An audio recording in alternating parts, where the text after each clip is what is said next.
ఈ సమావేశం ముఖ్య ఉద్దేశం మీ అందరు తెలుసు. గత 2 నెలలుగా మేము ఈ మావోయిస్ట్ పార్టీ సభ్యులని కొందరు తమ హింసాయుతమైన ఉద్యమాన్ని వదిలి జనజీవన స్రవంతిలో కలవడానికి మా ముందు వచ్చి సరెండర్ అయ్యారు. ఇప్పటి వరకు 250 మంది సరెండర్ అవ్వడం జరిగింది. కొత్తగూడెం జిల్లాలో కావచ్చు, ములుగు జిల్లాలో కావచ్చు, ఇంకా వరంగల్లో కావచ్చు. ఇప్పటి వరకు ఈ సంవత్సరంలో 250 మంది సరెండర్ అయ్యారు, వివిధ ర్యాంకులకు సంబంధించిన వాళ్ళు.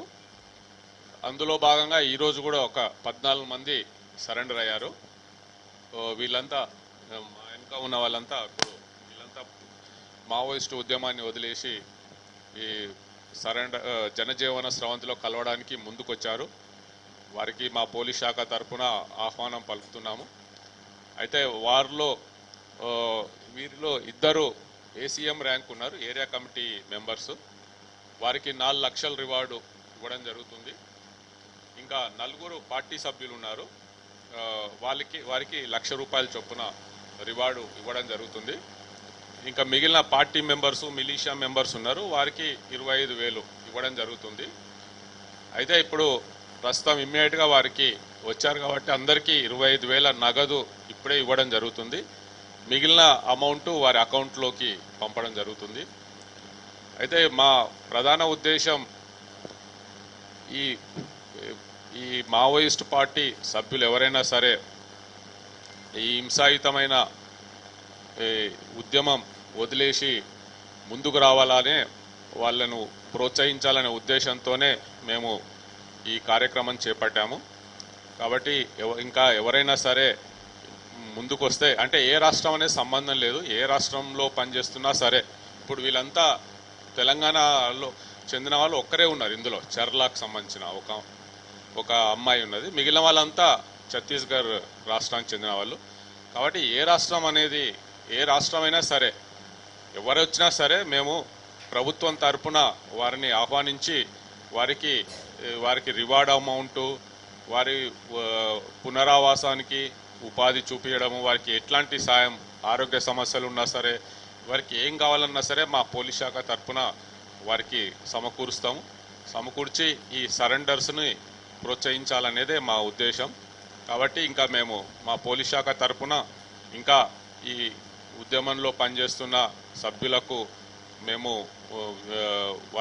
ఇంకా కాంటాక్ట్ చేస్తాము, కలుస్తాము, వారితో మాట్లాడి వాళ్ళను మళ్ళీ ఈ జనజీవన స్రవంతిలో కలిసే విధంగా ఈ ప్రయత్నం కొనసాగుతుంది. ఇప్పుడు వీళ్ళందరికీ 25,000 క్యాష్ ఇస్తాము. ఇప్పుడు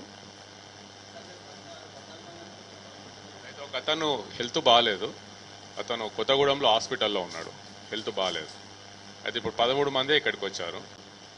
సరే, వాళ్ళు ఏం చేశారు, వాళ్ళ మీద ఏం కేసులు ఉన్నాయనేది అక్కడ ఛత్తీస్గఢ్ పోలీసులు వాళ్ళు వెరిఫై చేసుకుంటారు. కానీ మా దగ్గర మాత్రం వీళ్ళ మీద ఎట్లాంటి కేసులు లేవు. కాబట్టి మా సైడ్ నుంచి, తెలంగాణ పోలీసు నుంచి వాళ్ళకి ఎట్లాంటి ఇబ్బంది ఉండదు.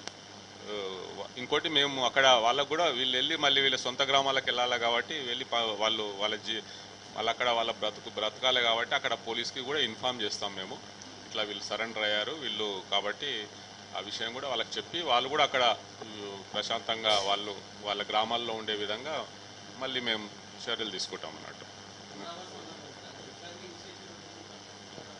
అంటే పునరావాసం అంటే ఇప్పుడు ఆ స్టేట్లో అంటే ఇప్పుడు మేము చేయలేము.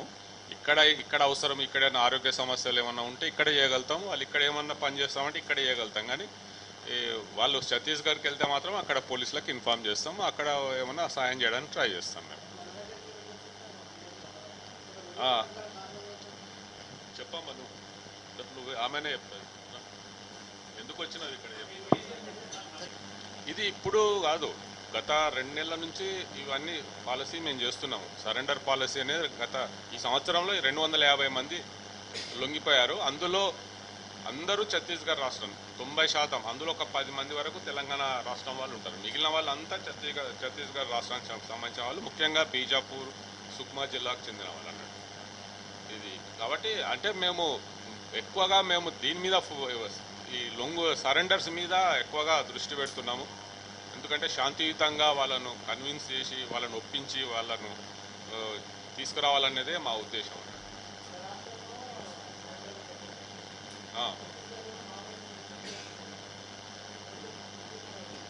అంటే ఇప్పుడు రాష్ట్ర ప్రభుత్వం తీసుకున్న నిర్ణయాలు అన్నట్టు, అందుకే వాళ్ళ రివార్డ్ అమౌంట్ కూడా ఇప్పుడు వీళ్ళు యాక్చువల్గా అఫీషియల్గా వీళ్ళు ఇక్కడ మా రికార్డులో లేరు, రివార్డు అఫీషియల్గా లేదు. అయినా కూడా ప్రభుత్వం ముందుకొచ్చి వీళ్ళందరికీ సరే ఇక్కడికి వచ్చి సరెండర్స్ ప్రోత్సహించాలని, సరెండర్స్ను ప్రోత్సహించాలని చెప్పేసి వాళ్ళ మీద అధికారికంగా రివార్డ్ లేనప్పటికీ కూడా ఇప్పుడు వెంటనే ప్రభుత్వం వీటికి శాంక్షన్ చేయడం జరిగింది. చేసి ఇప్పుడు ఇమీడియట్గా ఇప్పుడు 25,000 ఇవ్వడం జరిగింది. ఇప్పుడు ఇందులో ఇద్దరికి 4 లక్షలు వస్తుంది. వీళ్ళు ఈ రాష్ట్రం వాళ్ళు గారు ఈ రాష్ట్రంలో పనిచేయలేదు కూడా, కానీ ప్రభుత్వం ముందుకొచ్చి వీళ్ళను ప్రోత్సహించాలి, ఈ సరెండర్స్ ప్రోత్సహించాలనేదే పాలసీ.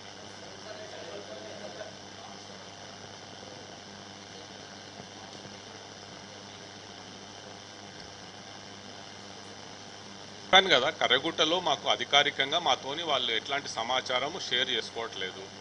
కాబట్టి మేము అధికారికంగా మాకు ఎట్లాంటి సమాచారం లేదు. మేము కూడా మీలాగానే విన్నది తప్పితే మాకు సమాచారం లేదు.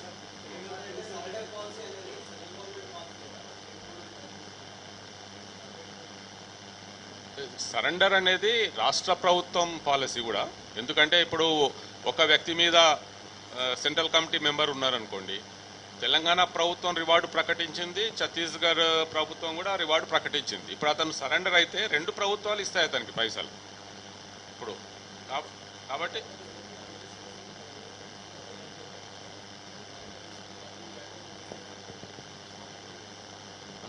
సరే మేము నమ్మకంతోనే వాళ్ళకు పిలిచాము, ఇచ్చాము. ఇక తర్వాత వాళ్ళు ప్రశాంతంగా ఉండడానికి మా వంతు కృషి చేస్తాము. అక్కడ కూడా వాళ్ళకు ఎట్లాంటి వేధింపులు లేకుండా మళ్ళీ వాళ్ళ పని చేసుకునే విధంగా మా వంతు కృషి మేము చేస్తాం.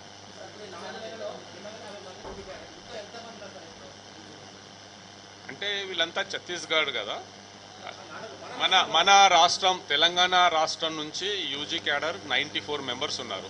94 మంది ఇంకా అండర్ గ్రౌండ్లో ఉన్నారు మావోయిస్ట్ పార్టీలో. వాళ్ళంతా ఛత్తీస్గఢ్ రాష్ట్రంలోనే ఉన్నారు. ఇప్పుడు 95 మంది. ఇంకా మిగిలిన వాళ్ళంతా వేరే రాష్ట్రాలకు చెందిన వాళ్ళు.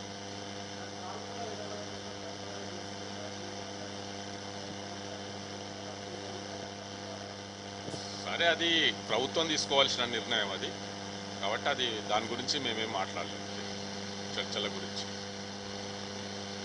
అయితే ఇక్కడ ఇప్పుడు సరిహద్దు జిల్లాల ఎస్పీలు అందరు ఉన్నారు. ఇక్కడ భూపాలపల్లి ఎస్పీ గారు ఉన్నారు, కొత్తగూడెం ఎస్పీ గారు ఉన్నారు, ములుగు ఎస్పీ గారు ఉన్నారు, వరంగల్ సిపి గారు ఉన్నారు. కాబట్టి మా విజ్ఞప్తి ఏంటంటే ఫ్రీగా భయపడాల్సిన అవసరం లేదు. ఎవరైనా సరే వచ్చి రావచ్చు, వచ్చి ఫ్రీగా కలవచ్చు. మావోయిస్ట్ పార్టీ సభ్యులు ఎవరైనా సరే వారికి తప్పకుండా మేము వారిని మంచిగా చూసుకుంటాము. ట్రీట్మెంట్ అంటే మంచిగా సాదరంగా ఆహ్వానించి వారు మళ్ళా నార్మల్ లైఫ్ గడిపే విధంగా తప్పకుండా మేము కృషి చేస్తాం.